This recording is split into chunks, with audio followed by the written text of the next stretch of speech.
Guys welcome to my channel in focus study. आज हम ECO 9 के रिमेनिंग क्वेश्चन करने वाले हैं। ठीक है, मैं चैप्टर वाइज सीरीज़ इसकी स्टार्ट करी थी। मैंने ऑलरेडी दो वीडियो बना दिए, सॉरी दो वीडियो बना दिए मैंने। ठीक है, ये थर्ड वीडियो होने वाली है हमारी ECO 9 की। ठीक है, इसमें हम सारे क्वेश्चंस कवर कर लेंगे। ठीक है, क्योंकि टाइम अब है नहीं एग्ज़ाम को, अराउंड 4 या 5 दिन है हमारे पास। ठीक है, तो 5 दिन में मैं आपको अभी इसमें से तीन बुक रह गए, तीन बुक रह गई थी हमारी। ठीक है, सेकंड, थर्ड और फोर्थ। तो सेकंड जो बुक है ना, उससे क्वेश्चन आते हैं काफ़ी ज़्यादा। लाइक उससे डिफ़र भी करते हैं कि कौन से क्वेश्चन हो जाए, कौन से नहीं, अलग अलग हो सकते हैं। बट थर्ड और फोर्थ चैप्टर से काफ़ी गिने चुने क्वेश्चन है, लाइक 4-5 क्वेश्चन है। तो वो ज़्यादा आपके लिए ईजी रहेगा। मैं क्वेश्चन सारे बता देता हूँ और कैसे क्या करना है ये भी बता देता हूँ। ठीक है, और पेज नंबर भी बता दूंगा ताकि आपको ईजिली मिल जाए आपको बुक में। ठीक है, तो पहला है brief structure of India, banks in India. Banks India में जो बैंक्स हैं उनका ब्रीफ स्ट्रक्चर देना है, मतलब कि कैसे उनको कैटेगराइज किया गया है, कैसे बांटा गया है, वो बताना है। जैसे आप देख सकते हैं। ठीक है, बैंक्स हमारे यहाँ एक तो शेड्यूल्ड बैंक होता है, एक नॉन शेड्यूल्ड बैंक होता है। अब शेड्यूल्ड बैंक में भी कमर्शियल बैंक आते हैं, फिर कोऑपरेटिव बैंक आते हैं। कमर्शियल बैंक क्या होते हैं, जिनका मोटिव क्या होता है, एक तरह से प्रॉफिट कमाना होता है। कोऑपरेटिव बैंक्स क्या होते हैं, जो एक तरह से किसी एक पर्टिकुलर फील्ड में काम करते हैं, लाइक एग्रीकल्चर हो गया, स्मॉल बिजनेस हो गया। ठीक है, इनमें जो काम करते हैं वो कोऑपरेटिव बैंक्स होते हैं, और जो प्रॉफिट के मोटिव से करते हैं वो कमर्शियल होते हैं। अब कमर्शियल में भी टाइप्स होते हैं अलग अलग। ठीक है, पब्लिक सेक्टर होता है, प्राइवेट सेक्टर होता है, फॉरेन होता है, रीजनल रूरल बैंक होता है, RRBs होती हैं। ठीक है, तो वो अलग अलग चीज़ें हैं, वो हम आगे जाके देखेंगे क्वेश्चन में कैसे क्या पूछता है। ठीक है, तो फिर उसके बाद पब्लिक सेक्टर में भी आप देख सकते हो, SBI हो गया, नेशनलाइज बैंक हो गए। ठीक है, अदर पब्लिक सेक्टर के बैंक हो गए, ये होते हैं। तो ये तो हमारे फर्स्ट क्वेश्चन में आप इतना भी लिख दोगे, ठीक है, इसको एक्सप्लेन करके तो इनफ होगा आपके लिए। ठीक है, तो ये तो हो गया हमारा फर्स्ट क्वेश्चन। सेकंड क्वेश्चन पे आते हैं हम। सेकंड क्वेश्चन है, describe the evolution of banking in India as state its economical significance.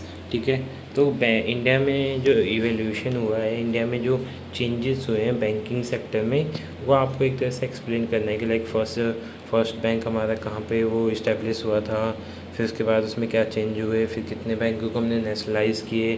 ठीक है, तो ये आपको पेज नंबर 6 पे मिल जाएगा। आप पेज नंबर 6 पे अगर फाइंड करेंगे तो आपको इसका आंसर मिल जाएगा। काफ़ी लेंथी नहीं है, छोटा सा आंसर है, क्योंकि इसमें 2 क्वेश्चन है। अब इसी में पूछा है significance of bank in India, like bank की क्या क्या सिग्निफिकेंस है, मतलब क्या क्या इंपॉर्टेंट्स हैं, एक तरह से आपको यही बताना है। तो इसकी वजह से सबसे पहला तो ये इकोनॉमी में हेल्प करता है। दूसरा क्या है कि ये लोगों की हेल्प करता है। ठीक है, लोगों की क्या करता है, हेल्प करता है, उनकी सेविंग्स को रखता है। ठीक है, और लोगों को इमरजेंसी में पैसे भी देता है। ठीक है, तो बहुत सारे पॉइंट्स हैं जो आप लिख सकते हैं। नेक्स्ट क्वेश्चन है,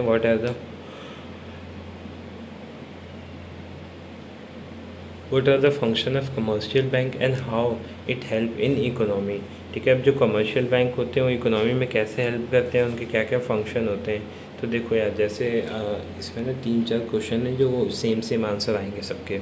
एक तो हो गया आपका RBI का फंक्शन, एक सेंट्रल बैंक का फंक्शन, और एक आपका इसमें आ जाता है कमर्शियल बैंक का फंक्शन। कमर्शियल बैंक में भी यही होता है, प्राइमरी फंक्शन होता है, सेकेंडरी फंक्शन होता है। प्राइमरी में क्या फंक्शन बोल सकते हो आप, जो डिपॉजिट होते हैं, फिक्स डिपॉजिट FD करता है। ठीक, मतलब कलेक्शन करता है, एक तरह से डिपॉजिट जो होते हैं, जो हम पैसे जमा करते हैं उनका कलेक्शन करता है। अब वो कौन कौन से कलेक्शन हो सकते हैं, सेविंग हो सकता है, करेंट हो सकता है, फिक्स हो सकता है। ठीक है, तो ये सारे पॉइंट्स आप लिख सकते हो। लोन देता है, एडवांस देता है, ये पॉइंट लिख सकते हो। तो ये तो प्राइमरी हो गया। सेकेंडरी में क्या करता है, ऐसा एजेंसी काम करता है। ऐसा एजेंसी कैसे काम करता है, आपके थ्रू पेमेंट्स करता है। ठीक है, आपने देखा होगा पेटीएम क्या करता है, वो करता है। ठीक है, आप बैंक्स भी देखते हो, बैंक्स भी आपके लोन अपने आप पे कर देते हैं। ठीक है, तो एज अ वो करता है, क्या बोलते हैं, एज अ एजेंसी काम करता है। ठीक है, तो ये आप उसमें लिख सकते हो पॉइंट्स में। ठीक है, और जनरल यूटिलिटी सर्विस भी प्रोवाइड करता है, लाइक ड्राफ्ट फैसिलिटी देता है, चेक फैसिलिटी देता है। तो ये सब चीज़ें सब इसमें आप लिख सकते हो। और वही पॉइंट बताऊंगा कि जो ये कैसे इकोनॉमिकली हेल्प करता है, कि मतलब किसी भी कंट्री को कैसे बैंक्स हेल्प करते हैं, वही वाला पॉइंट आपको इसमें लिख देना है।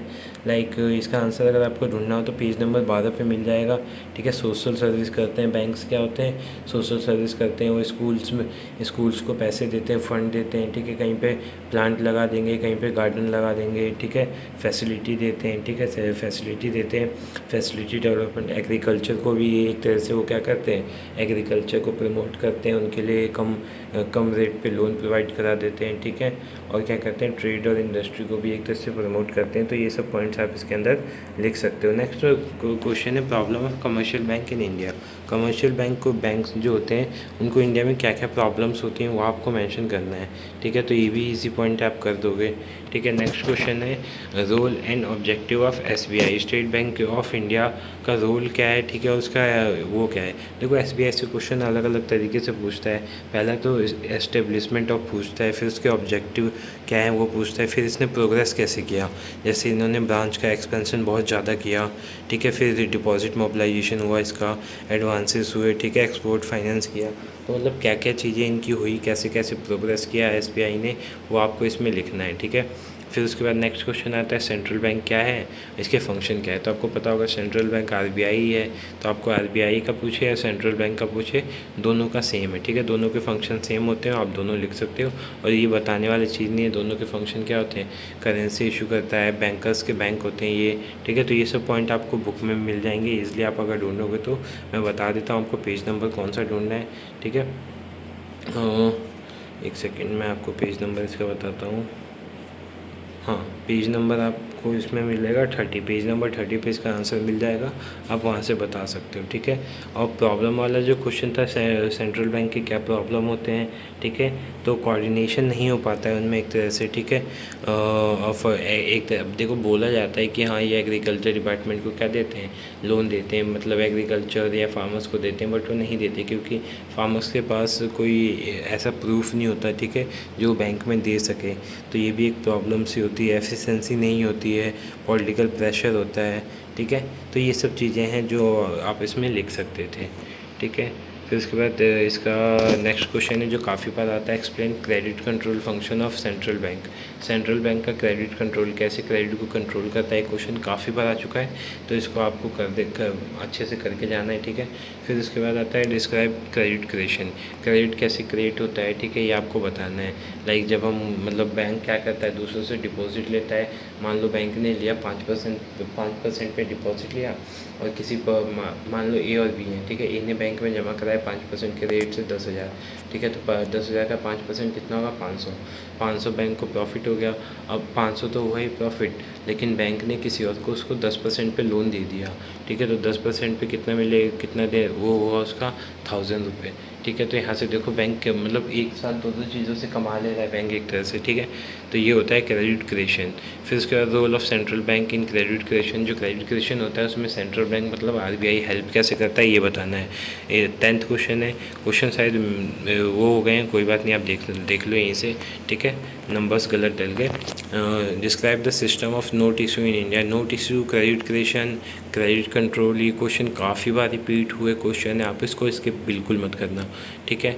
फिर नोट इशू का आपको करके जाना है, ठीक है। ये सब आपको मिल जाएंगे आपके बुक में, वो भी ईजिली हेडिंग के साथ मिल जाएंगे, तो आपको कोई बुक परचेज़ करने की ज़रूरत नहीं है, बुक में ईजी लैंग्वेज में लिखी हुई है जो आप समझ सकते हैं। फिर जो structure of Indian money market होता है वो बताना है, इंडियन मनी मार्केट क्या है आपको वो बताना है, ठीक है। ये लास्ट का हमारा यूनिट है जो पेज नंबर आपको इसको 52 पे मिल जाएगा, ठीक है। 9 चैप्टर है और पेज नंबर 52 पे इसका आंसर मिल जाएगा। और प्रॉब्लम्स क्या है हमारे इंडियन मनी मार्केट में वो बताना है, ठीक है। फिर कैरेक्टरिस्टिक्स क्या है, हमारे कैरेक्टरिस्टिक्स क्या है इंडियन मनी मार्केट के, वो बताना है। फिर उसके बाद कमर्शियल बैंक और सेंट्रल बैंक में एक क्वेश्चन पूछता है, ठीक है, डिफरेंस का, तो आप कर सकते हो, ठीक है। कमर्शियल बैंक और सेंट्रल बैंक में क्या डिफरेंस होते हैं वो आपको करके चले जाना है। अब आता है हमारा थर्ड चैप्टर से भी कुछ क्वेश्चन बनते हैं, 6-7 क्वेश्चन बनते हैं, वो आपको दिखा देता हूँ। पहला क्वेश्चन जो बनता है, what is non banking financial intermediates also state its role, ठीक है। तो ये देखो, एक तो बैंकिंग इंस्टीट्यूट होते हैं और एक नॉन बैंकिंग होते हैं। तो नॉन बैंकिंग फाइनेंशियल इंस्टीट्यूट होते क्या है आपको बताना है। जैसे आप LIC मान लो, नाबार्ड मान लो, ठीक है, IDBI मान लो, ठीक है। तो ये होते हैं, ये सब हमारे नॉन बैंकिंग फाइनेंशियल इंटरमीडिएट्स होते हैं, ठीक है, ये एज अ इंटरमीडिएट काम करते हैं। सेकंड क्वेश्चन है explain different types of non banking financial intermediate, कितने टाइप होते हैं इसके आपको टाइप्स बताने हैं। फिर उसके बाद बताना है SFC, ठीक है, ये क्वेश्चन काफ़ी रिपीट हुआ है, ठीक है, इसको तो आपको करके जाना ही जाना है। स्टेट फाइनेंशियल कॉर्पोरेशन काफ़ी बार आ रखा है, 10-12 बार तो मैं बोल सकता हूँ आ रखा है क्वेश्चन। फिर रूरल बैंक क्या होते हैं, रीजनल रूरल बैंक क्या होते हैं, ये कैसे हेल्प करते हैं किसानों को, फार्मर्स को, आपको ये बताना है। फिर explain the various types of agriculture finance, agriculture को फाइनेंस के लिए कौन कौन से टाइप्स हैं वो आपको बता देने हैं। फिर डेवलपमेंट बैंक क्या है और इसके ओरिजिन आपको बताना है। फिर फंक्शन ऑफ डेवलपमेंट बैंक बताना है आपको, ठीक है।